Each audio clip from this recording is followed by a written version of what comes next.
Today on the Tristen Law Show, you're going to meet someone whose earliest memory of pro wrestling was him watching the cruiserweights on WCW. Now, fast forward to him appearing multiple times on All Elite Wrestling's YouTube show, simplistically called Dark. His name is the Remarkable Ryan Rembrandt, and that's today on the Tristen Law Show.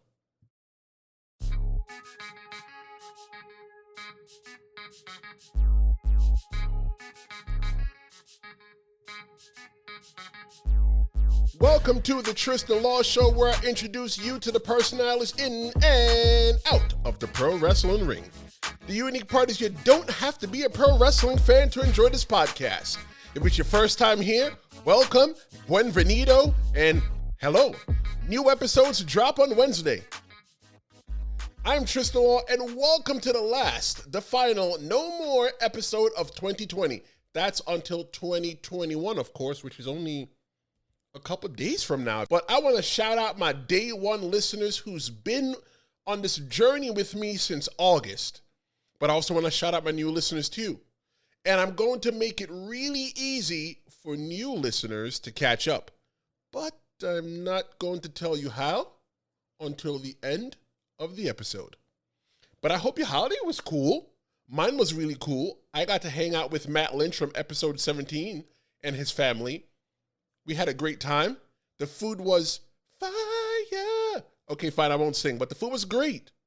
But that was my holiday, and I definitely want to hear about yours. Reach out to me on social media. A few weeks ago, I saw QT Marshall from AEW putting over, or for my non-pro wrestling listeners, he was promoting today's guest, Ryan Rembrandt, on social media. I figured, why not reach out to Ryan and help support the cause and get the brother over, right? So Ryan and myself have a really cool sit down, and we talk about the process of him getting on AEW Dark, how AEW protects the wrestlers and support staff from COVID, and oh man, much, much more. And you know what the cool part is? You get to hear it next. So don't go anywhere. Nowhere. Just put the phone down. Just keep walking the treadmill. Keep doing what you're doing. Because I am Tristen Law, and this is the Tristen Law Show.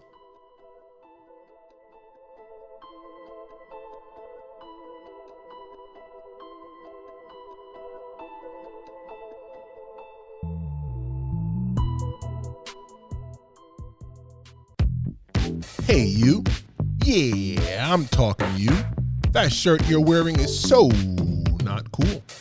Why don't you head on over to TristenLawShow.com and get yourself a new shirt? Not only will you be cool, but you'll also be supporting the show. What are you waiting for? Go now and get a hat too while you're at it. Thank me later. We're the show at TristenLawShow.com.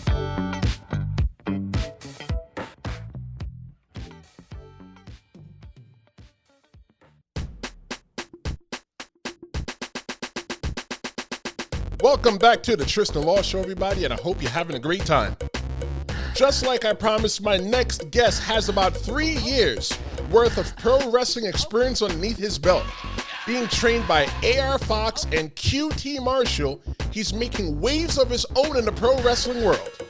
As seen on All Elite Wrestling's sister program Dark on YouTube, my guest at this time is the Remarkable Ryan Rembrandt. Ryan, welcome to the Tristen Law Show. How are you? I am doing well. Thank you so much for having me here. Man, I'm just so glad that you were able to find the time to jump on. I mean, I've been seeing all the stuff that you've been doing, and you've been busy. So I'm just honored that you're here. Oh, thank you. It has been crazy so far. It's weird because if I look back a year ago, I wouldn't expect things to be how they are now in multiple ways, but especially this. I've been very busy considering everything that's been going on. Obviously, Ryan, you know, and I know, but everybody else doesn't know, but we've never met. And I just want to say I'm going to enjoy getting to know you over the next couple of minutes. I saw QT Marshall, who I went to Team 3D with. He endorsed you on social media. I saw it on Facebook. So good, bad, or ugly, how has COVID changed 2020 for you? Oh, it's I think career-wise, Great, I would say. A lot of opportunities came up due to COVID that normally wouldn't have came up on a normal schedule. I think the most obvious is even getting the opportunity to be on AEW. That, in my mind, I think, even 10 months ago, in my mind, that was something that was far in the future, maybe a year and a half, 2 years at the earliest that I would be on AEW. But then when COVID happened, obviously with the travel restrictions, AEW is working with a much limited roster. They need bodies, they need people. And one of the benefits of where I train at, we're easily accessible to be used. And I was asked to go. And I think those opportunities right there made it great. So COVID in itself is terrible. It's horrible. I wish it would be over, as we all do. But it's been great. My career has been able to benefit greatly from that. So when 2020 started, Ryan, what were your goals? Where did you think you would be at this time in 2020? Oh, I certainly didn't think I'd be on AEW yet. I thought I would be doing more, still staying around the Georgia Southeast area, doing local shows, getting bigger opportunities. But not quite as big as it worked out. I thought it would, I would be moving at a much slower pace than I am now, so to speak. But I still had hopes for it. Well, one of the things I learned is that opportunity could be knocking and you'll never hear it. And I'm glad that you were able to hear the opportunity and take advantage of it. Thank you. It's wild. So we're definitely going to get into AEW a little bit more later on, but I want to take a step back into the way back machine, and we're going to start way from the beginning. Okay. Ryan, I want to know, what was your earliest memory of pro wrestling? Oh, earliest memory for me, I was maybe 8 or so, and I remember seeing an advertisement for wrestling, and actually it's funny how this, everything worked out. It was actually The Undertaker. I remember seeing Undertaker and Shawn Michaels and Sid. It was around that mid-90s area. Yeah. And I was really, really young. But I remember seeing it vaguely. So a lot of my family members would watch wrestling. And I remember seeing those guys, but I didn't know what was going on. I just thought they were really cool looking. Undertaker, Sid, these guys were huge. I thought it was really cool. My earliest memory that where I actually knew what was happening, I would say would be watching WCW, the Cruiserweights. I thought that was the coolest thing ever. I thought Rey Mysterio was that cool Spider-Man guy. That's what I thought. I was like 7 or so when he was doing a lot of cool stuff. I thought he was the coolest. Jericho, those guys would be my first memory where I actually knew what was happening. So who were your favorite wrestlers growing up? Growing up, definitely Chris Jericho for sure. I thought he was so entertaining. Eddie Guerrero. Let's see who else. Shawn Michaels was cool. That was this is after he returned from his back injury. Yes. I like Shawn Michaels a lot. I thought he was really cool. With Sweet Chin Music. Yeah, I would say those are my favorites. Eddie, Jericho, Shawn Michaels, and Rob Van Dam. I loved Rob Van Dam. Dude, I used to love Rob Van Dam so much that I used to always walk around going RVD 420, not knowing what 420 meant. And I was just like so in love with the character of RVD. So yes, I was an RVD fan growing up. So yeah, those are my favorites. So because I'm presuming that because you live in the South right now, you lived in the South all your life? No, I was actually born in Rochester, New York. Okay, I know where that is. I lived there until I was 7. And then I moved to North Carolina, and I lived most of my life in North Carolina. And then I moved to Atlanta as an adult after college. So based on that, it's safe to presume that you were a WCW fan growing up, or were you a WWF fan? WCW. I am actually, it's funny. I wasn't even allowed to watch WWF at the time because that was with the Attitude Era was happening. Yeah. And so my mom would see it. She would hear Stone Cold cursing. She'd be like, nah, you can't watch that. So I do remember some moments from WWF though, like when I would sneak and watch it. I remember seeing The Rock and The Nation. I thought that was so cool, obviously, because seeing somebody who looks like me. Exactly. I thought that was the coolest thing. But, I couldn't watch it. So I had to flip real quick back to WCW. Because I think at that time, they weren't cursing as much. They weren't doing as much crazy things as WWF was at the time. So WCW, that's what I was watching. And in North Carolina, that was pretty popular with the kids at school and everything too. So for me, growing up in the Northeast, I grew up in New York, and I lived in Florida for about 6 years of my life. Growing up in New York, we were big WWF fans. WCW was something that we didn't really watch, and I remember being exposed to it and going, oh, well, this is not what I'm used to. I used to like watching it, but going back to your mom not letting you watch the Attitude Era, my mom did not want me, and I can hear her rolling her eyes now because she's probably like, boy, I keep telling you about talking about me on this podcast. But one day I was watching Monday Night Raw, and I don't know if you know, there was a segment where Goldust and Marlena, his wife at the time and valet, had an altercation. He slapped her. So my mother just happened to come in the room at that time, and she was like, nope, no son of mine is watching anything to where a woman gets hit by a man. You're forbidden to watch wrestling. So I too, Ryan, had to sneak watching wrestling. I would turn the volume on really low and put my ear to the TV just so I can hear what's going on. But, I mean, that's how I used to get my wrestling back in the day. So, it's similar stories, but you were a WCW fan and I was a WWF fan. What was the moment, Ryan, that you said to yourself, I've got to do this. I've got to become a pro wrestler? Oh, I think it would be, 2002, around that time.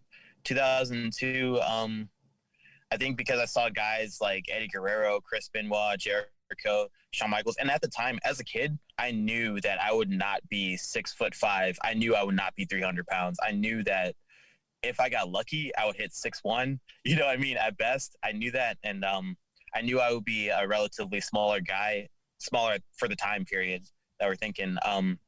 So I saw those guys around that 2002, 2003 time period. And I remember thinking, okay, these guys are probably the same size that I'm going to be when I get older. So it's realistic now. Okay, I can do this. And then around that time, I found out that wrestling was staged. And once I found out it was staged and that, you have to train and learn how to do everything. Once I found out it wasn't 100% real, right? Then I was in. I was like, all right, so I won't get killed doing this. Let's go. Like, I want to do this. And so from then on, I was ready. I was wanting to do it. So what steps did you take to go ahead and begin your wrestling career? It was after college. So I remember since I was a kid, I wanted to wrestle. I remember telling my mom this, and she would tell me, and, at first when I'm a kid, parents they're like, oh, you want to be an astronaut, you want to be this, that, whatever. But then when I when I went to high school and college, my mom was like, okay, if you want to do this, just please go to college, graduate. Fair. Once you do that, you can do what you want, but just get a degree first, have a backup plan. So I graduated college on a Saturday. That next Thursday, I was moving to Atlanta, Georgia. I'm to train at a wrestling school. And throughout college, I would research different wrestling schools in the United States to see which ones were closer, which ones, see the prices of them, who was training, the students who came out of the schools. I wanted to make sure I picked a good school. And the school I chose in Atlanta was, it was within my budget. And so after college, I moved to Atlanta, got a job, saved up, got a car. Because I didn't get a car until after college. Right. So I had to save up for that, save up for a wrestling school to pay for it. And once I had that money saved, I went in. I was ready. See, for me, my story was I decided I wanted to be a wrestler. And I was about maybe 19 or 20. So I realized, okay, cool. If you got to be a wrestler, there's some different life changes you have to make.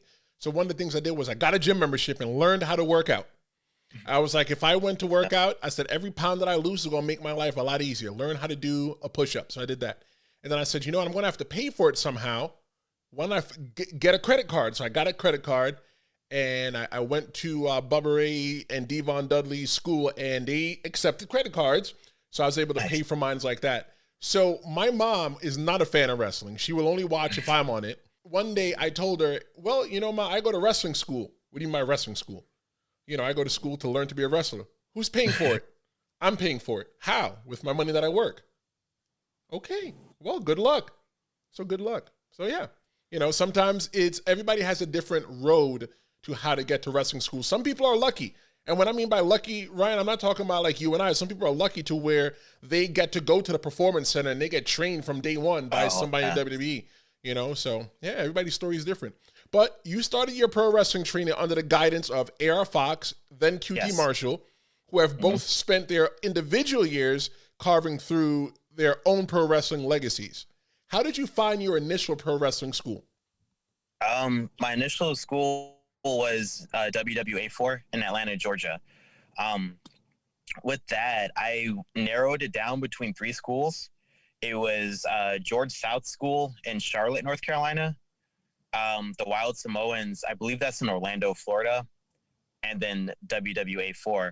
And the reason I chose WWA4 is because, and the other schools are great. Right. From what I've seen, the students, they seem very awesome. But they're just really expensive. So expensive. I mean, I'm talking $3,000-$4,000, and I didn't have that. So, but WWA4 at the time was only $1,000. It gets you 3 years of training for $1,000. So I said, yeah, I'm going to take that. And plus, I looked up AR Fox, and I'm at this point in college, I'm watching indie wrestling too. So I'm a huge wrestling nerd at this point. So I knew who AR Fox was. I've seen his matches. I'm like, okay, this is cool. I don't know if I'm brave enough to do all the stuff he does, but I'm sure he has some knowledge I can learn from. And I was right. So I went to WWA4 towards the end of 2016 and got to learn from him for a couple of years. And that was great. Definitely learned a lot. He definitely taught me a lot there. So how did you end up getting trained by QT Marshall? Okay, so I trained with AR Fox end of 2016 through the end of 2018. And the thing about Atlanta is that Atlanta has always had a rich pro wrestling history. There's a lot of pro wrestling in just the city of Atlanta and Georgia area. There are a few other schools around. QT Marshall opened up a school. I believe he opened up his school in 2017, I believe. And I remember hearing about it and reading a little bit about it. And I was interested because it was close to where I lived. And so I wanted to check it out and see how it was. And at this point, I had been at the WWA4 for 2 years and learned a lot there. But I think as a wrestler, I think I would be selling myself short if I didn't explore all options around me. Right. And so I made a decision, all right, let me check out QT Marshall, because also, I watched him in Ring of Honor. And I was a fan of his style of wrestling too. So I went there to check it out, and I saw the way he runs things and the things he teaches. It's interesting because wrestling is so complex. There's so many, like, you can never stop learning wrestling. And so I wanted to learn from somebody different too. And so I'm thankful for AR Fox in the WWA4. Like, I always put over AR Fox because he was my first trainer, and I did learn a lot. But I wanted to learn a different style and a different way too. So that's where I started to train with QT, and I went there, and just the environment was a little bit different, and I was able to learn a lot there, and he was able to kind of like fill in the gaps a little bit of what I was missing, right, per se, as a wrestler, because one person can't teach you everything. No. And so, like, some blind spots that may have been missed before, QT was able to see them and fill them in for me and help me out. So that's why I started training there, and I've been there we're coming up on 2 years that I've been with QT. Very good. I mean, QT, I remember QT when I started going to Team 3D. He was more advanced than me because he already came down from New Jersey. He learned at the Monster Factory. And I remember being in the ring and just like, just watching him and learning and, seeing all these guys go through for their WWE tryouts or doing their extra work. And I was like, man, one day I hope that could be me. But one of my fondest memories of QT at Team 3D is him being shot off the ropes by Bubba. And Bubba gives him a backdrop. And this guy, QT, was maybe, and I'm not trying to exaggerate by any means whatsoever, Ryan, QT was maybe 10 feet in the air and took a solid bump from it. And I was like, man, like I wanted to learn that. And I got the opportunity in 2012 or 13 to work him. I was the champion for a company, BWO, here in Jersey. And they said to me, "Hey, do you know this guy named QT Marshall?" They said he trained at the Dudleys. I said, "Yeah, I know him." They go, "What do you think about working him?" I said, "Yeah, bring him up." And I was able to learn a little bit from him during the time. Because like for me, I don't walk around acting like I know everything. And if I can learn something from somebody in the ring, I feel like it's a benefit to not only them but to me. So I think that you're in good hands. I know that you're in good hands with QT. Yeah, he's awesome, and he's so honest too. Like he's like brutally honest, and I love it because I love the honesty. But he's funny, but he's brutally honest though. Like if you're doing something dumb, like he's gonna tell you, "Hey, that was dumb. Why'd you do that?" And then he'll show you why you should do it the right way. He's very intelligent. Mm-hmm. So what's been the biggest lesson that you've learned from either QT or AR? Oh, let's see. I think less is more. I think that phrase, less is more. And that's something that I've heard ever since I started, and I didn't really understand it. And I mean, even now, 3 years in, like, I think I understand it, but I'm sure if I look back, I won't, you know what I mean? Right. It's one of those things where you just kind of have to learn it, but less is more. With Fox has a very high octane style. He does a lot of really cool things. Keeps you on, your eyes are going to be on him because he just does a lot of cool stuff. But he will always tell us less is more. So he can do something really cool, let it register, let it sit in, let the crowd react to it. Then he can go on, move on, have the match, and then do something else cool. So that way it's like a roller coaster. Right. QT is similar. With him, QT is very athletic, but he does more, I feel like, more showman style of wrestling rather than the high flying type that Fox does. Mm-hmm. So with QT, he can have like a moment where he'll do something character-wise, let the crowd react, whether they're booing or laughing or cheering, let them react, soak it in, continue the match, then do something else, and then, you have your moments. So instead of just like bang, bang, bang, moment, or move, you can spread that out. Just do like one or two of those, and you can still take the crowd on that ride. So less is more. That's something I learned from both of them, but in different ways, if that makes sense. What struggles did you have doing pro wrestling school? When I first started, everything hurts when you first start. Mm-hmm. So there's just a lot of unnatural movement. Like the human body's not used to bumping, hitting the ropes. I remember my back would be bruised up at first from starting, hitting the ropes, bumping. I remember feeling like when I took my first bump, it felt like my brain was kind of moving around in my head a little bit. That feeling. And then your neck is sore for like a whole week. Yeah, lots of soreness. I think that was tough. Just like taking everything for the first time, because the human body's not meant for that. You have to get it conditioned to that. And I think, let's see. Just the time that goes into it. It was worth it. It's always worth it, but the time that it takes to train, to learn how to wrestle, you want to make sure you have, you're putting in good hours every week. It's something that you can't just train for 30 minutes a day and then, expect to learn. You have to train for a couple of hours a day, a few days a week at least. So that was probably one of the toughest things, just having that time. And I had the time, but obviously with that, as an adult, we have to work, we got to pay bills. So when you're using time at wrestling school, that's less availability for working. Right. So for me, my job out of high school and what helped me pay for wrestling school was Starbucks, working as a barista. And that wasn't my first choice, but it was something that was flexible, and I was able to, have my schedule work around wrestling school. But also I wasn't making that much money, you know what I mean? And then paying for school and then driving to training every day. You definitely lose a lot of money at first. I think it's worth it, but that's definitely a struggle for those first few years. While everyone is working behind me to make the Tristen Law Show better, I wanted to take a quick timeout to ask you to subscribe. If you're listening on Apple Podcast, rate the Tristen Law Show 5 stars and leave a review. Now, let's get back to the show. All right, well, we started way in the back. We're going to take a couple steps forward, And let's fast forward to your first match, Ryan. When was it? Who was it against? And were you ready for that match? This was in May of 2017. It was what match was it? It was a 6-man tag. So it was 3-on-3 6-man tag. It was in Florida, actually. I got really lucky with AR Fox. He that was something really cool about Fox. Well, both Fox and QT, but Fox, he would take his students everywhere. So he would take us everywhere. So if he had a booking somewhere and he had room in the car and the promoter was okay with it, he would bring some students. I lucked out too in this occasion. So my first match in front of a paid crowd was in Florida, Port Richey, Florida. It was for WWN. It was a style battle.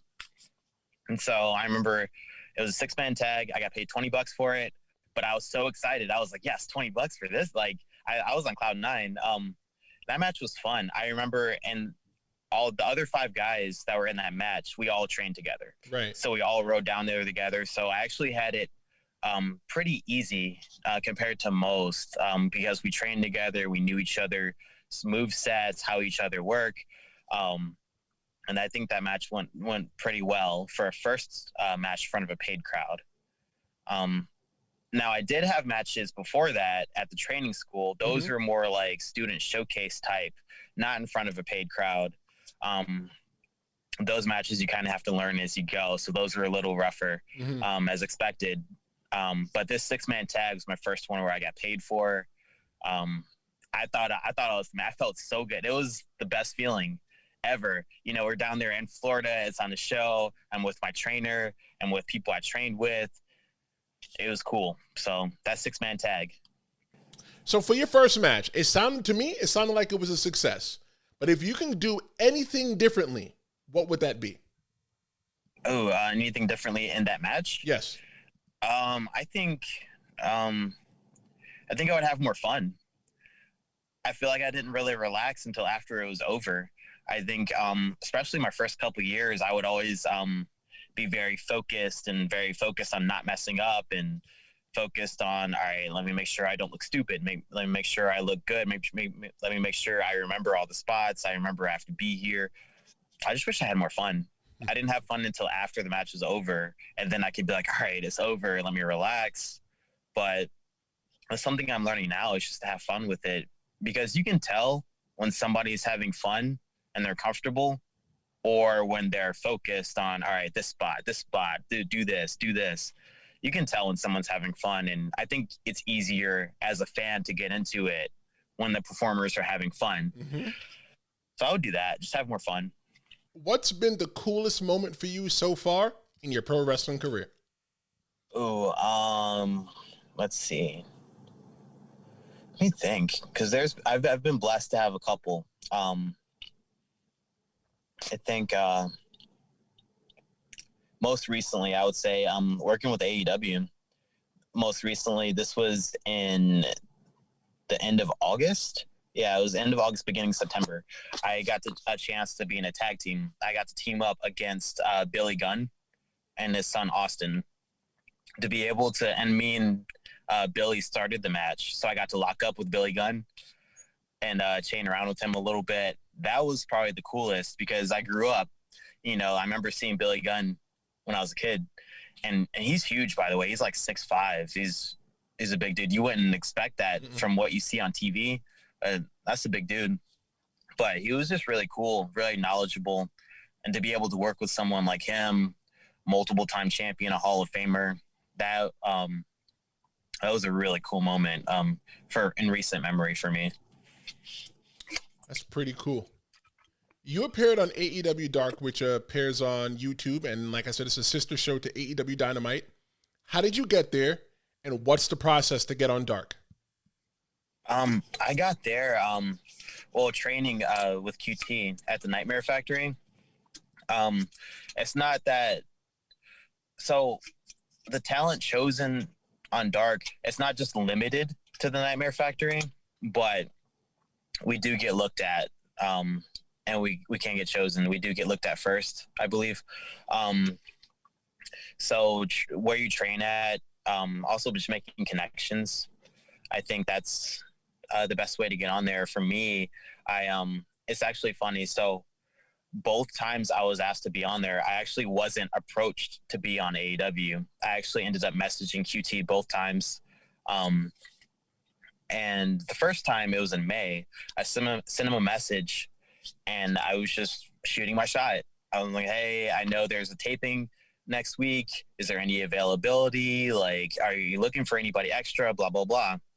And at first he was like, okay, well, let me look and see. Probably not, but I'll check. And a few days went by and I didn't hear anything.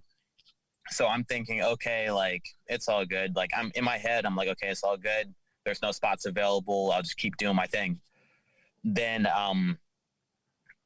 it was a Tuesday morning. He texted me and he says, hey, we have a spot open. Come down to Florida. Taping is on Wednesday. So this is Tuesday morning. And so I realized, okay, I have to be down there by Wednesday. And so we go down there. Pro wrestling's a lot of it is very last minute, right? Especially with AEW and with everything going on. It's a lot of last minute, but I was excited. I was so excited. So went down there for that. We had 2 matches taped then. In August, a similar thing happened. I sent him a text message. Hey, if there's any spots open, like, I would love to be a part, blah, blah, blah. And he responds and he says, hey, actually somebody wasn't able to make it. Bring your gear, get tested. We'll be there. We're filming tomorrow. And I was like, oh, okay. So a lot of it, where we train at, and just opportunity, just shooting your shot and seeing what happens. The worst that can happen is you get told no. Right. So I just shoot my shot, and that's how I got on. Hey, I 100% believe that closed mouths don't get fed. And if you're hungry, you got to speak up and say something. You shot your shot. You got down to Jacksonville. I'm sure you were the fastest thing on 2 feet. And when you got down there, you got tested and you got in. So tell us the process of when you get to the building. What happens? Okay. They first, they take care of the COVID testing very well. They do an excellent job, very responsible with the talent down there. So when you first get there, you have to go to the hotel, and you go into this lobby area, and that's where the testing happens. They prick your finger, they take blood. You go there, everybody has to wear masks. It's mandatory. You go there, they take blood from your finger. You wait 10 minutes. They tell you if you're positive or negative. From my experience there, everybody that's been there has been negative. Mm-hmm. You do that. Once you get tested, you're negative. They give you a wristband. You put it on. That just shows that you've been tested, but you still have to keep a mask on. Right. Then you go to the actual arena. It's about 5-10 minutes away from that hotel. You go there. You take a temperature test, and then you're allowed in. And once you take the temperature test, you get another bracelet that you have to put on, a wristband. And then once you're temperature tested, you go in, and there's hand sanitizer everywhere. A lot of people still wear their masks. So they take care of it. It's they run it very well. And if you have if you've been around anybody that's been sick or tested positive, you're not allowed in. Right. Regardless. Right. So they take care of us very well. I'm so glad that sporting organizations have taken a good job of protecting the athletes and the other personnel that are there, because one bad apple will ruin it for the bunch. And I know that WWE was probably the test, the guinea pig, because I'm sure the NBA had their bubble that they did. A Ring of Honor had their bubble. Obviously AEW was running at the same exact time as well. So, those two companies, AEW and WWE, they were the guinea pigs for everybody else in the sporting industry. And I'm glad that it's working out, that when somebody does get some kind of exposure, they eliminate that person right away. When I mean eliminate, I don't mean kill. They just take the person out of the situation, and just so that nobody else gets tested. But that sounds pretty cool. But I'll tell you this, Ryan, I watched the video of you in your first match on AEW Dark. And the look on your face, I was like, man, this brother is just happy to be there. So what I want to know is what was going through your mind before you stepped out from backstage? And I think in AEW, they call it the go position. So go position, yes. What was going through your mind before you stepped out from the go position to a spot to where the entire world could see you? I remember specifically, I wanted to walk out and look very serious. I remember that. I was like, all right, I'm going to go out. I'm going to look serious. Let's go. As soon as I stepped through the curtain, I was so excited. I was just smiling. I was like, all right, it is what it is. It's natural. So I'm just going to smile. I remember going through the match in my head, like, okay, I'm going to do this. I'm going to do this. And then I was just calm. For some reason, I was just calm right before I went out. So when I walked through the curtain, I was like, all right, let's be serious. Walk through the curtain. Oh, I'm happy to be here. Smile. Boom. Big smile on my face.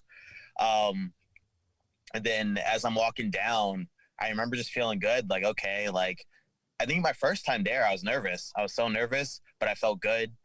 And I was like, all right, I'm really nervous, but I'm here for a reason. Like, I already know what to do. Like, let me just go get my move in and just sell. You know what I mean? Sell, which, make, my role at the time and our students' roles at the time make our opponent look good. That's where we're at in this stage. So, okay, I'm going to go out there. I'm going to get my move or two in, and then I'm going to sell. I'm going to make my opponents at the time was Jurassic Express.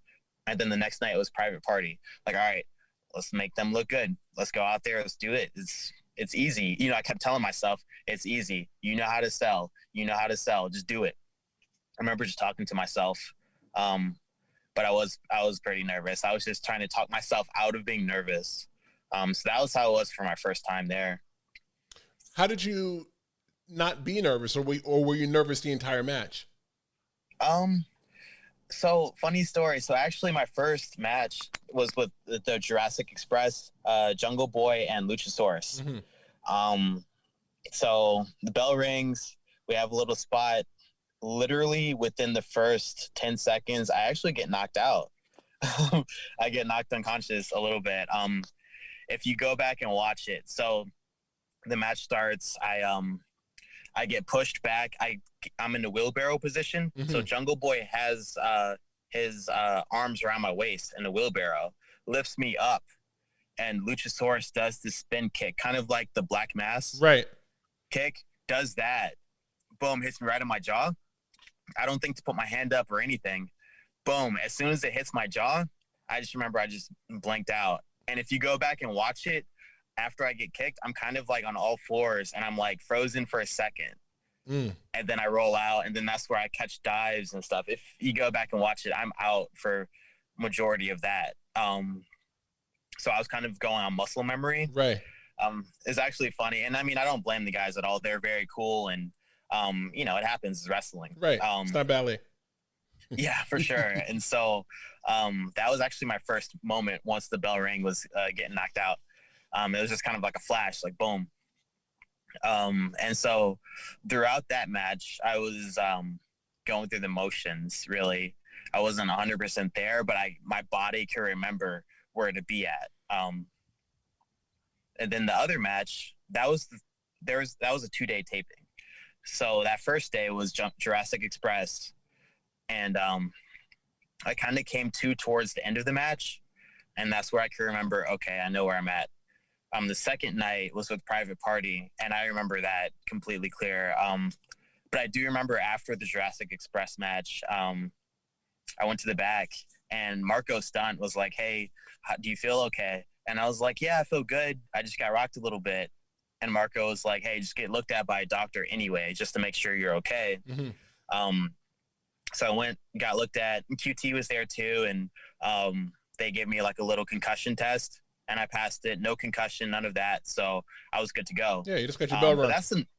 That's another thing about AEW. They do a great job taking care of their wrestlers. I know it's still a new company, mm-hmm. and the style is very high paced, so they do get criticism when guys get hurt. I've seen the criticism online. I don't think it's warranted because they have doctors, and they do take care of their wrestlers. So, and I was taking care of them. But you know what though? It's the fans that are watching, and the quote unquote fans that they're watching, and they think they know everything. Yet mm-hmm. none of them could do what we do. They couldn't take a bump. They couldn't do any of that. But they think that because they watch it, they know everything that goes on. They know what's best. Because if you ask me, I 100% believe if you watch Grey's Anatomy, it does not make you a doctor by any means whatsoever. But if you watch pro wrestling, automatically you're just like this professionally. You know everything. So I'm glad that AEW was able to take care of you, and I'm glad that you didn't have any lingering effects from that. But now that you've had the opportunity to take a sip from the cup of success by appearing on AEW Dark multiple times and counting, because I want you to do it again. Hopefully. What are your ultimate goals for pro wrestling? Oh, pro wrestling. I definitely want to make a full-time living off pro wrestling. I want to make a full-time living. I want to wrestle on TV every week, be it AEW, Impact, WWE. I definitely want to be on TV and be paid, make a living from wrestling. That's my goal. I think, let's see. Yeah, I think that would be my goal, just to make a good living from wrestling.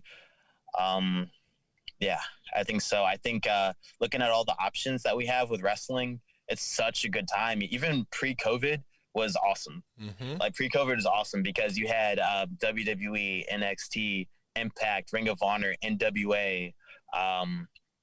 You had a lot of wrestling companies running at the time.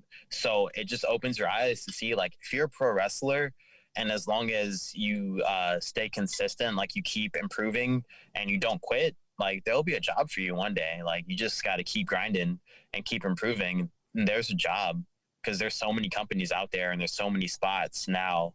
So I think wrestlers in our generation that are still active, it's I don't want to say we have it easier, but there's more opportunities now than there's been, I would say, within the past 20 years or so. Mm-hmm. So definitely to make a living and to be on TV every week is my goal.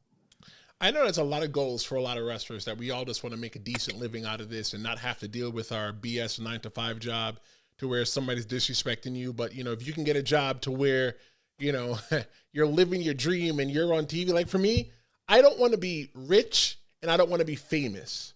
I just want to wrestle and I want to be good at it. And I just want to make a good living at it. If everything else comes after that and I could buy a mansion, I'll go with that. But if I can buy a nice house, have some money saved, bills are paid, and I'm loving every second of going to work, dude, sign me up.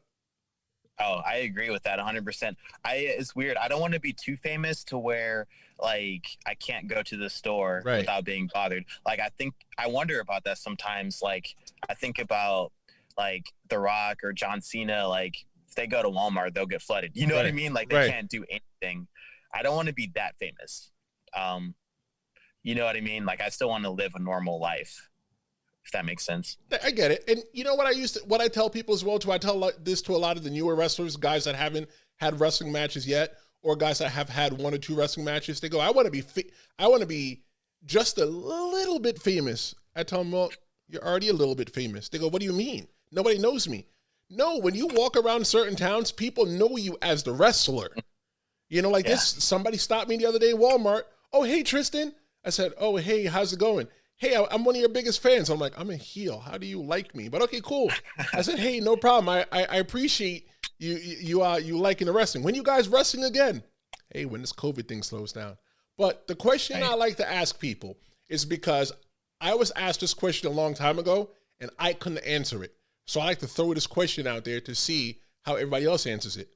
So aside from pro wrestling, what else do you have to offer the world of pro wrestling? Outside of wrestling, what else do I have to offer pro wrestling? I actually used to referee before wrestling. I used to do that, and that's something that's kind of in my back pocket. You know, I'm not gonna be able to wrestle forever. I still have a lot of years left. I'm not even in my prime yet, but you know, I definitely want to have a backup plan, and I love wrestling, so I want to be a part of it for the near future at least. So refereeing for sure. I refereed for about a year. It was great. It was fun. And that's definitely something that I would do once my in-ring career winds down. I definitely want to do that. I have an English degree, so any type of working behind the scenes with that as far as working on the website or, even being a writer or something like that. I would love to do something like that involved with wrestling too. But something like that I would love to do. That sounds pretty cool. When they asked me that question, I was like, I don't know. But now that I'm older and I'm a lot wiser, I'm like, what can I offer? Well, I could do graphics. I can edit your podcast. I can produce your podcast. I could host your podcast. I can wrestle. I can teach the newer people the basics. I can talk on a microphone. What do you need me to do? I could do a lot more than wrestle. You don't want me to wrestle? That's cool, because it's cool that you can referee. I try to drill this into the head of the new guys, because one of the referees for WWE, Eddie Orengo, I actually wrestled him when he was up here in Jersey. He wrestled as El Bandito Jr. And I use him as an example. I say to the younger guys and girls, if WWE or some big company calls you to be a referee, what do you want to tell them? A lot of people who don't understand say, I'm going to tell them I want to be a wrestler. No problem. We'll call you. But if they say to you, hey, you want to be a referee? Hey, you better be Fast Feet McGee and go ahead and be a referee, because that's what they're going to offer you. That's what you take, because you can still travel the world on somebody else's dime. Right. That's true. I actually have a couple of friends who were wrestlers locally here in Georgia, and then they were hired to be referees by WWE. And so I remember once that happened, some of my friends who trained with me asked me, because obviously everyone knew that I refereed before. They were like, Ryan, so if you got offered a referee position for WWE, would you take that, or would you just want to wrestle on the indies still? And I would take WWE, that paycheck, that TV time. And even if it doesn't work out, I signed a contract for 3 to 5 years. Even if that doesn't work out, I still have some youth left. I can go back and wrestle if I wanted to. But yeah, definitely secure the bag, do it. Like with WWE too. Yeah. Take that. If they come knocking, I'm answering. So I was doing some research on you, on your Facebook page. You have a photo with a quote that reads this: go and become the person you were always meant to be. Who do you feel that you were meant to be, Ryan? Oh, I think I'm still figuring that out. I think I'm still trying to figure out who am I supposed to be. I think with that though, it's just gaining confidence, just doing the best that I can do to try to figure out who that person is. So I don't know if I'll ever fully understand or fully grasp who that person is, because I'll always be working to be that person, if that makes sense. I know that was really vague and, but yeah, I think, I'm not 100% who that person is yet. I'm still figuring that out. And well, one day you'll wake up and you'll just know that person has always been there the entire time. You just didn't know him yet. Yeah. So it's still a process. Ryan, you call yourself the Remarkable Ryan Rembrandt. According to Google, remarkable means worthy of attention. Now that we've established that, you now have the opportunity, hypothetically, to meet with Cody Rhodes, Vince McMahon, or some person in the world of pro wrestling who will be able to offer you a contract. Why are you worthy of their attention, and why are you the best person to be added to their roster? I think remarkable, you have to stand out. So for me personally, like I would sell myself, okay, so I'm athletic, I'm intelligent, I'm wholesome. You don't have to worry about me doing anything stupid. I can represent your brand. I can wrestle. I look great. I'm young. I'm still years away from my prime. So I'm still a baby when it comes to experience with wrestling, but I'm already catching on for 3.5 years. And this is my character speaking, but 3.5 years, I think I'm pretty good so far. I would push that a lot. Like, man, I'm learning quickly. I'm intelligent. I look great. I look like a wrestler. I would sell points like that. What do you want your pro wrestling legacy to be? Because eventually we're going to have to check out of this hotel called life. So what do you want? What do you want your pro wrestling legacy to be? Oh, I want to. Oh man, that's a tough one. That's a good question. I definitely want.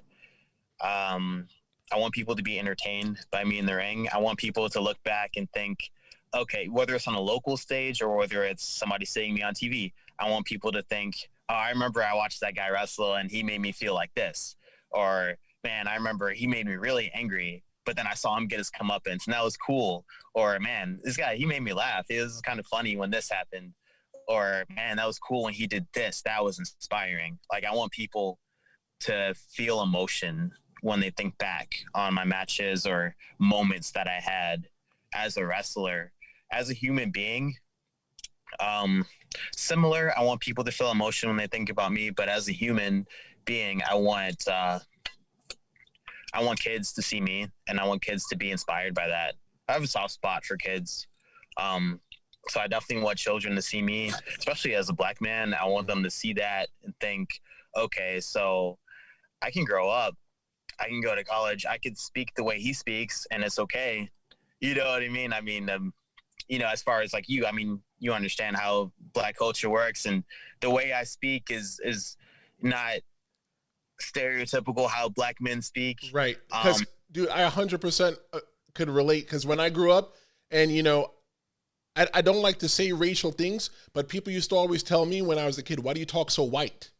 Yep. And I'm like, but what and that's coming from people that look like us. And I'd always ask them, like, well, what does that mean? Because I'm educated, or because I got a few college credits, or because, I like to read when I was a kid. You tell me that I talk white, like, why is that a bad thing? Right. I don't talk white. This is just how I talk. I don't have an accent. I grew up in the hood, so like, it's not that I'm not hood. I just talk to them. So I 100% agree. And, right. I want to use this platform as well, too, because I feel like you will agree that us people of color out there should not be shaming other people of color to make them feel like they cannot behave as educated people. Mm-hmm. So exactly. That's something that I want to leave. Just you could speak the way I speak, and you can carry yourself this way, but understand I'm still a proud Black man. I still have struggles that Black men go through. Anything non-violent that could happen to a Black man as far as in this society I've experienced. So it's not like I'm exempt because the way I speak or because I went to college. I still go through the same struggles, and I've seen a lot of the same struggles. I've experienced them. But I'm still able to follow my dream, and I'm still able to use my platform to make a difference. That's something I want to be remembered for, so that people can see me and think, okay, well, he did this. He carries himself like this, but he's still a strong Black man who was able to live life and enjoy it and make a difference. I will tell you this, brother, being a person of color, because I'm not going to limit it to Black, being a person of color in America is tough sometimes. Yeah. And people don't understand. And it's okay if you don't understand, but you can't tell me how I should feel being a person of color in America. Right. I agree. Who is Remarkable Ryan Rembrandt? Let's see. Remarkable Ryan Rembrandt is a wrestler of the future. He's a wrestler he looks like a wrestler. You look at Ryan Rembrandt, you see him in his gear. He looks great. He's an athlete. You can see that. You could tell right off rip. He's an athlete. You watch him wrestle, you're not going to see him do a bunch of crazy moves and cartwheels and flips and nip ups. You're not going to see that. You're going to see a nice throwback to some of the old school days. But he's still entertaining and modern. He keeps up with society today. So it's not boring, but he's entertaining. Ryan Rembrandt is intelligent. When he speaks, he's not stupid. He doesn't sound dumb. He sounds very educated because he is very educated. He holds college degrees. Remarkable Ryan Rembrandt. He's remarkable because he looks like a wrestler. He sounds like a wrestler. He wrestles like a wrestler. And I think even stepping back, looking at that character, it's a neat little throwback. I come out with a robe. I wear a robe. I actually just got a new robe.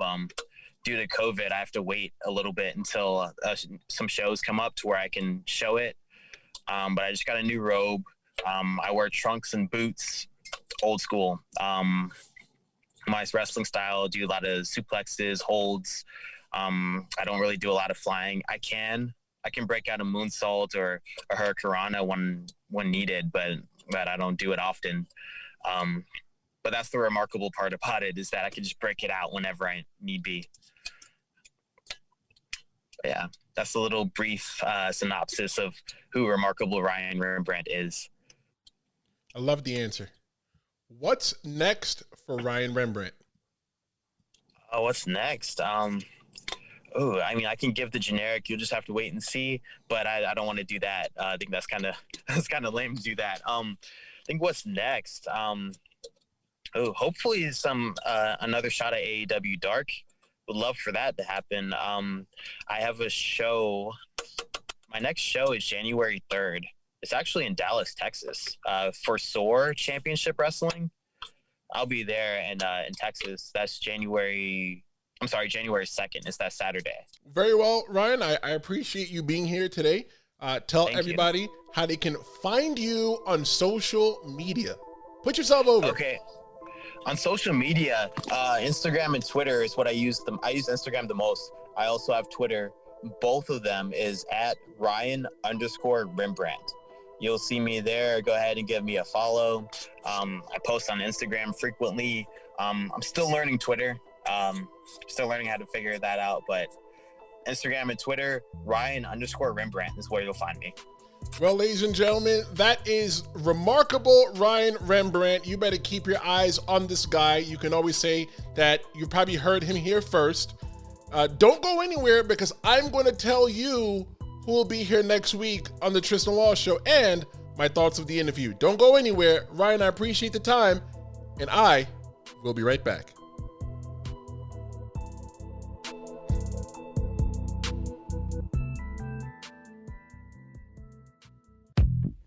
Hey, you. Yeah, I'm talking to you. That shirt you're wearing is so not cool. Why don't you head on over to TristenLawShow.com and get yourself a new shirt? Not only will you be cool, but you'll also be supporting the show.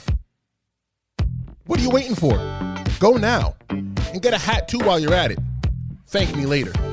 We're the show at TristenLawShow.com.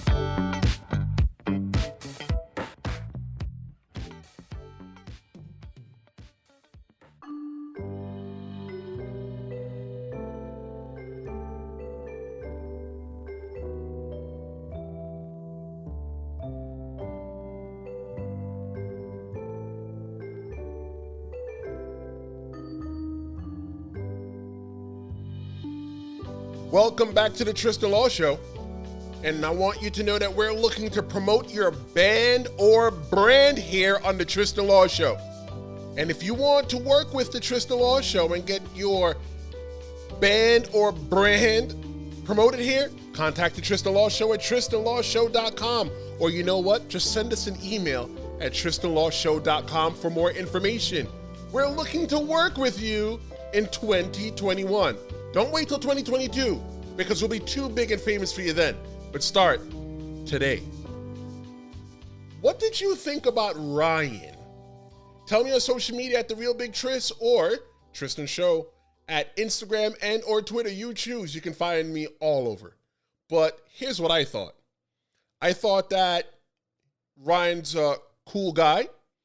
And Ryan's going to make it beyond the one-shot appearances in AEW.